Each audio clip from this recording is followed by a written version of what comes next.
Hi friends, welcome to my channels. एक बार फिर से मैं आपका स्वागत करती हूँ अपने यूट्यूब चैनल पर। और आज जो मैं आपके लिए लेके आई हूँ वो है लर्निंग टिप्स। अगर आपके बच्चे भी बार बार याद कराने पर भूल जाते हैं, बहुत सारे पेरेंट्स के साथ ये समस्या आती है कि हम बच्चों को बार बार याद कराते हैं लेकिन बच्चे जो हैं वो बार बार भूल जाते हैं। अगर आपके बच्चे भी इसी तरीके से डिफिकल्टी फेस कर रहे हैं याद कराने में और जो पेरेंट्स है वो बहुत ज्यादा स्ट्रगल कर रहे हैं बच्चों को याद कराने के लिए, तो आपको जरूरत है कुछ डिफरेंट ट्रिक्स और टिप्स अपनाने की। बहुत सारे जो बच्चे हैं वो बहुत आसानी से याद कर लेते हैं, लेकिन कुछ बच्चे ऐसे होते हैं कि जिन्हें बार बार याद कराने पर भी वो याद नहीं कर पाते। तो ऐसे बच्चों को हम नॉर्मल तरीके से याद नहीं करा सकते और जरूरत है हमें कुछ उन्हें डिफरेंट से याद कराने की। तो डिफरेंट तरीके से हम उन्हें कैसे याद करा सकते हैं वो मैं आपको स्टेप वाइज इस वीडियो में शेयर करती हूँ। हो सकता है कि मेरी जो ये वीडियो है वो आपको बहुत हेल्प करे आपको नेक्स्ट टाइम बच्चों को याद कराने में। तो सबसे पहले आप बच्चों को क्या याद करा रहे हैं वो इम्पोर्टेंट है कि आप उनको अच्छे से समझा दें।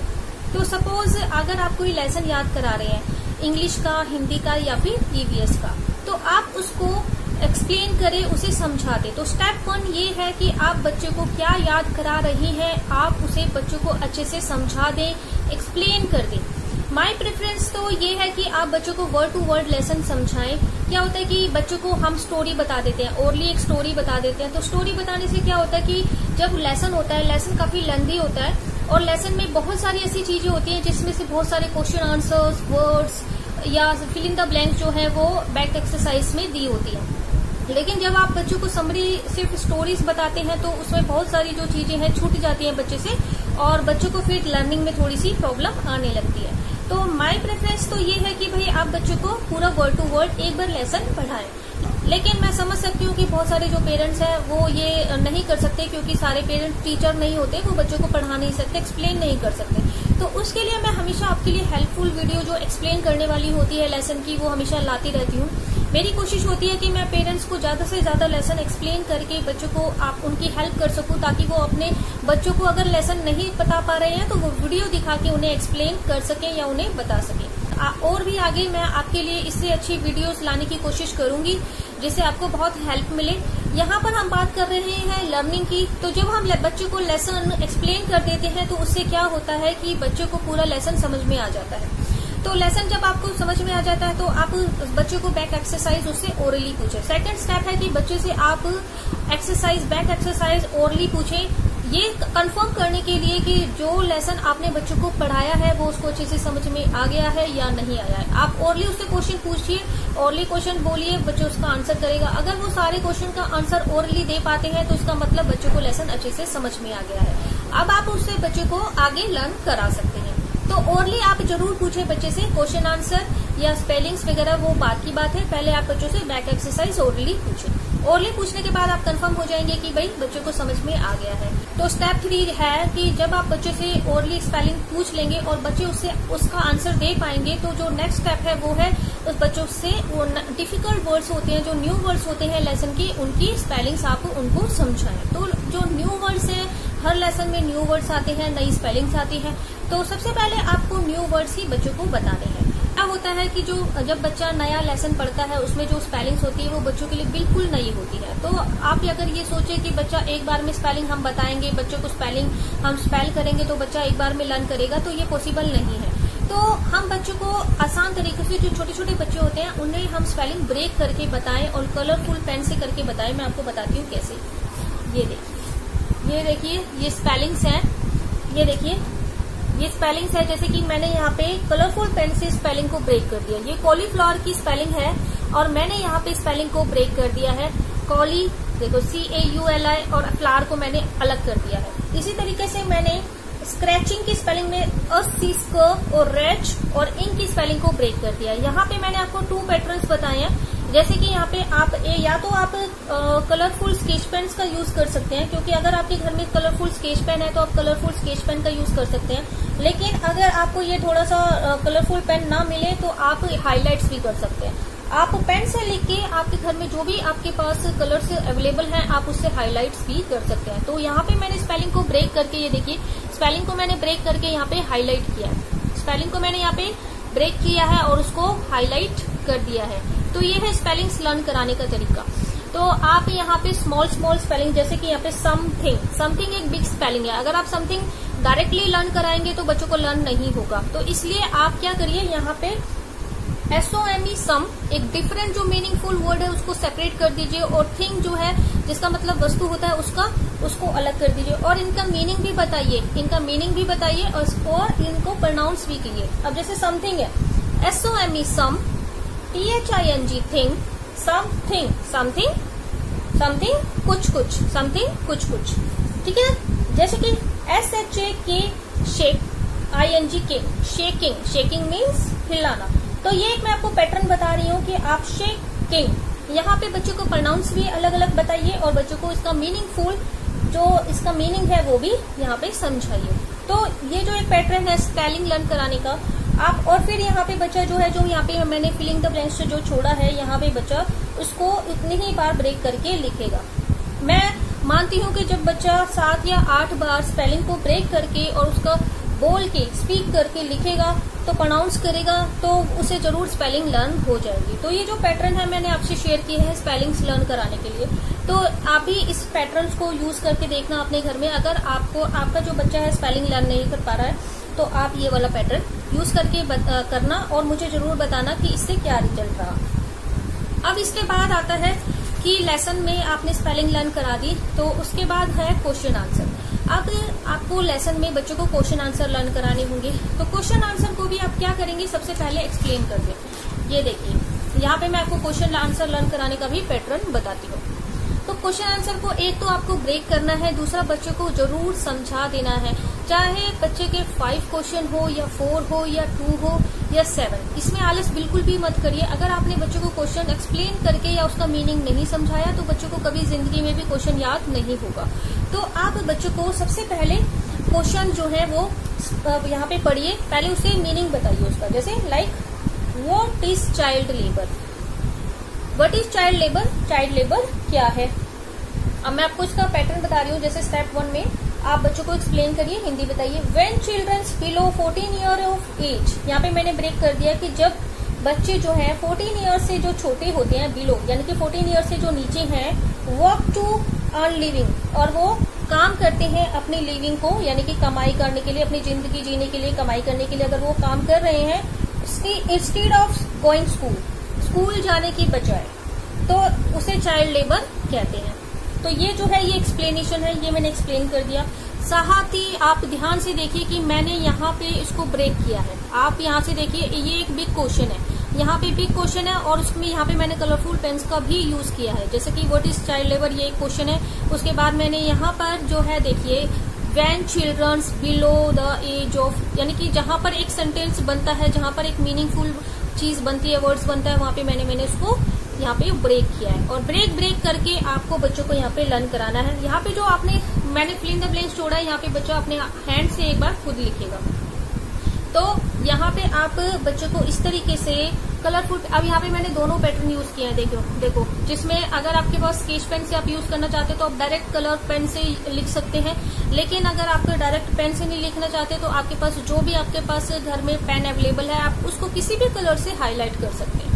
ये दोनों ही पैटर्न जो है वो बिल्कुल इफेक्टिव हैं, आप कुछ भी अपना सकते हैं। लेकिन ये जो तरीका है, ये मैं खुद अपने बच्चे के साथ एक्सपीरियंस करके आपको बता रही हूँ कि मैं अपने बच्चों को इसी तरीके से लर्न कराती हूँ, तो आप भी इसी तरीके से अपने बच्चों को लर्न करा सकते हैं। और इससे मैं उसको 6 लाइन्स के भी क्वेश्चंस याद कराती हूँ। आप जो है इसको जरूर ट्राई कीजिए, ये बहुत अच्छा मेथड है। तो ये इस तरीके से आप क्वेश्चंस लर्न करा सकते हैं। तो अगर सबसे पहले आपने स्पेलिंग्स लर्न कराई, फिर उसके बाद में आपने क्वेश्चन लर्न कराए। अब जब आप क्वेश्चन लर्न कराएंगे तो आप हो सकता है कि बच्चों को इसमें भी स्पेलिंग लर्न, मान लो चिल्ड्रंस की स्पेलिंग नहीं आती है, या फिर लिविंग की स्पेलिंग नहीं आती है, या फिर इंस्टीड की स्पेलिंग नहीं आती है, तो आप बच्चों से ओरली पूछ के ये तय कर लीजिए कि भाई इसको कौन सी स्पेलिंग इसमें से नहीं आती है। जो स्पेलिंग उसको नहीं आती उसको अंडरलाइन कीजिए, और उसको फिर दोबारा इसी मेथड से लिख के दीजिए बच्चों को, और सबसे पहले उसको ये स्पेलिंग लर्न करा दीजिए, फिर दोबारा से आप ये क्वेश्चंस लर्न करा लीजिए। तो ये दोनों मेथड मैंने आपको बता दिए हैं, तो ठीक है ना। तो सबसे पहले आप स्पेलिंग लर्न कराइए और इस तरीके से आप क्वेश्चन लर्न कराइए। फिर आते हैं जैसे कि क्वेश्चंस में कुछ फिल इन द ब्लैंक्स वगैरह भी होती है, बैक एक्सरसाइज भी होती है। तो बैक एक्सरसाइज को भी आप इस तरीके से, जैसे फिल इन द ब्लैंक्स है, आपने यहाँ पे मैंने लिखा है the boy blamed the north wind. तो यहाँ पे जो फिल इन द ब्लैंक्स है उसको मैंने रेड कर दिया। तो बच्चों को ये याद रहेगा कि ये वाला जो फिल इन द ब्लैंक्स है, ये लाइन है, ये बच्चा यहाँ पे रीड करेगा और जो हाईलाइटेड है यानी कि रेड कलर है वो उसका आंसर है।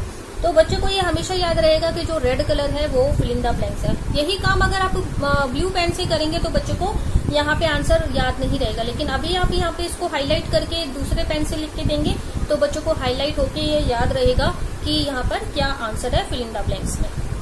और वैसे भी फिल इन द ब्लैंक्स तो अगर आपने बच्चों को एक्सप्लेन कर दिया है ना, अगर आपने, मैं मानती हूँ कि अगर आपने बच्चों को अच्छे से लेसन कराया है ना, तो फिल इन द ब्लैंक्स और ये मैच द कॉलम जो है वो बच्चा अपने आप करेगा।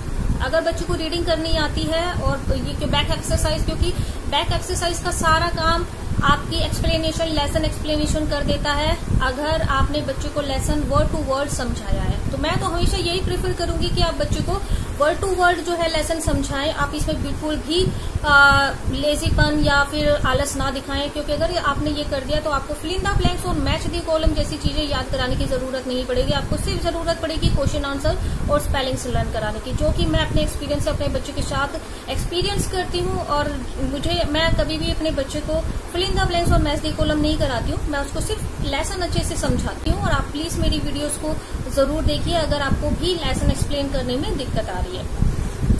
और यहाँ पर मैं आपको एक चीज और कहना चाहती हूँ कि इंग्लिश और ईवीएस, ज्यादातर पेरेंट्स इन दोनों चीजों को एक लेके चलते हैं, लेकिन ये दोनों चीजें बिल्कुल ही डिफरेंट है। इंग्लिश में आपको बच्चों को स्टोरीज वगैरह जो है बच्चों को एक्सप्लेन करनी पड़ती है, क्वेश्चन जो है वो स्टोरी से रिलेटेड होते हैं, लेकिन ईवीएस जो है वो स्टोरी से रिलेटेड बिल्कुल भी नहीं होता। ईवीएस जो है कॉन्सेप्ट या लॉजिक से रिलेटेड होता है। आपको ईवीएस में कॉन्सेप्ट समझाने होते हैं या लॉजिक समझाने होते हैं, या जो भी हमारा आसपास का इन्वायरमेंट है या एटमॉस्फेयर है उससे रिलेटेड चीजें बच्चों को डिटेलिंग में बतानी होती है। तो ईवीएस का जो चैप्टर है मैं आपको ये बताऊंगी कि उसमें जो भी इम्पोर्टेंट कॉन्सेप्ट्स बताया हुआ है आप उसको छोटे छोटे पार्ट्स में अपने बच्चों को, जैसे कि मान लो आप प्लांट्स का लेसन है तो प्लांट्स के लेसन में जैसे कि मान लो 5 टाइप के ट्रीज के बारे में बताया, तो 5 टाइप के जो ट्रीज है उनको सेपरेट अपने उनकी नोटबुक में लिख के और उसको सेपरेट एक एक के बारे में जो उनकी स्पेशलिटीज है वो बता दीजिए। तो ईवीएस का जो काम है, अगर आपको स्पेशल जो पर्टिकुलर कंटेंट है उस पर सिर्फ ध्यान देना आपको कि क्या पर्टिकुलर कंटेंट है, वो पर्टिकुलर कंटेंट आप बच्चों को बिल्कुल शॉर्ट मेथड से जैसे कि एक ट्री है, सपोज मैं आपको एक एग्जांपल बताती हूँ कि एक ट्री, तो ट्री जो है क्या होता है, उसके 4 स्पेशलिटीज होती हैं। उसकी थिक स्टेम होती है और वो ट्री बिग होता है और वो स्ट्रांग होता है और वो काफी लॉन्ग ईयर्स तक रहता है। तो ये 4 स्पेशलिटीज ट्रीज की है। अगर आप ट्रीज के बारे में बता रहे हैं बच्चों को तो आप ट्रीज के बारे में पूरा डेफिनेशन ना देके ट्रीज को उनके जो कॉपी है उसमें ट्रीज के बारे में खाली ट्रीज लिखिए और उसकी स्पेशलिटी जो है 4 लिख दीजिए। और इसी तरीके से अगर बच्चों का जो कंटेंट है, मतलब कि शरब्स हैं, हर्ब्स हैं और अदर चीजें हैं, जैसे हर्ब्स की क्या स्पेशलिटीज है, सभी में 4 या 5 स्पेशलिटीज होती हैं, वो उनके बारे में आप लिख देंगे तो बच्चे का ईवीएस का लेसन चुटकियों में हो जाएगा और आपको पूरा का पूरा लेसन जो है उसको वर्ड टू वर्ड कराने की जरूरत नहीं पड़ेगी। और जो बैक एक्सरसाइज वगैरह होती है वो भी कंटेंट या कॉन्सेप्ट से रिलेटेड ही होती है। तो ईवीएस और इंग्लिश में बहुत फर्क है। मैं अपने बच्चों को ईवीएस जो है वो पर्टिकुलर चीजें जो लिखवा के कराती हूँ और जो इंग्लिश है वो इंग्लिश वर्ड टू वर्ड कराती हूँ।